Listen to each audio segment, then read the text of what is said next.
It has been a very busy summer for Mike the Tiger and his veterinarian, Dr. David Baker.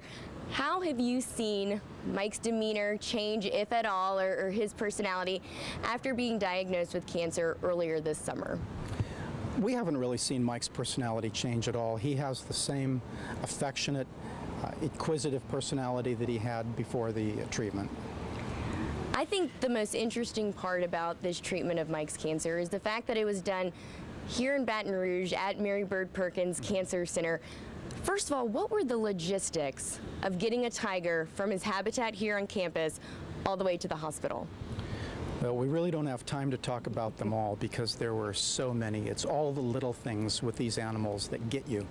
So we spent several days preparing for those trips, and there was quite a lot to it. Things like making sure the trailer had new tires so that we didn't have a flat out on the road, making sure there were no trains scheduled to come across the tracks that we had to cross to get to the Mary Bird Perkins Cancer Center, checking train schedules, just so many little things. But I had a lot of help from a lot of people at the veterinary school, at the cancer center, and elsewhere that made it all come off smoothly. Mike went through one treatment this summer. Are there any additional treatments that are planned for Mike throughout this year?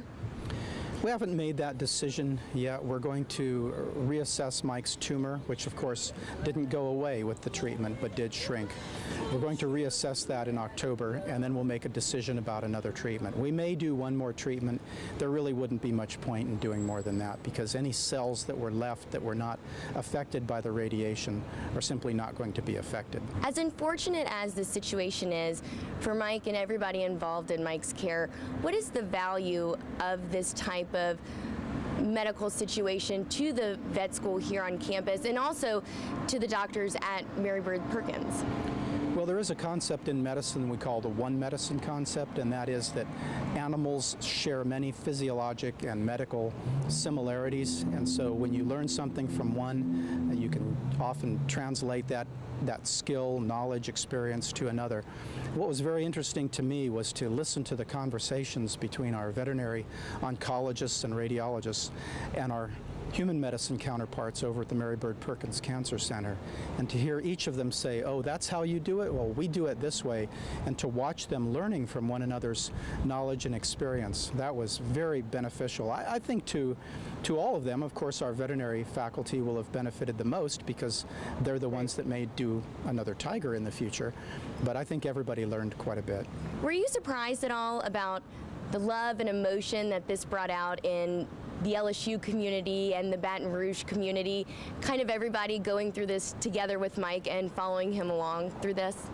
Well, it's interesting you should bring that up. I wasn't surprised at all by the outpouring of support that we received. I would have been very surprised if it had been any other way. But I think one thing that I really hadn't foreseen was the way that people, particularly cancer survivors, persons struggling with cancer now, those that have close relatives and friends that are in one of those two situations, how they related to and connected with what we were doing with Mike the Tiger and how important it was to them that LSU did the right thing and took care of our beloved mascot. I think it was best stated on Mike's Facebook page by a woman who shared the news feed with another younger woman, and she said underneath that, she said, see, now you and Mike can fight cancer together. That really affected me, and it showed me how important it was that we did the right thing for Mike. You have this relationship with him. What do you like to do when you come out here and see Mike? Well, first of all, there's the business aspect of it, and that is that I need to examine him and make sure, as his veterinarian, and make sure he appears healthy, that there's nothing wrong with him. So I do that first. And then I enjoy watching people watch him and seeing the enjoyment that he brings to people. I enjoy watching my students interact with him very much because it's a very positive and maturing and learning experience for them. Awesome. Thanks a lot, Dr. Baker. I appreciate it. You're welcome.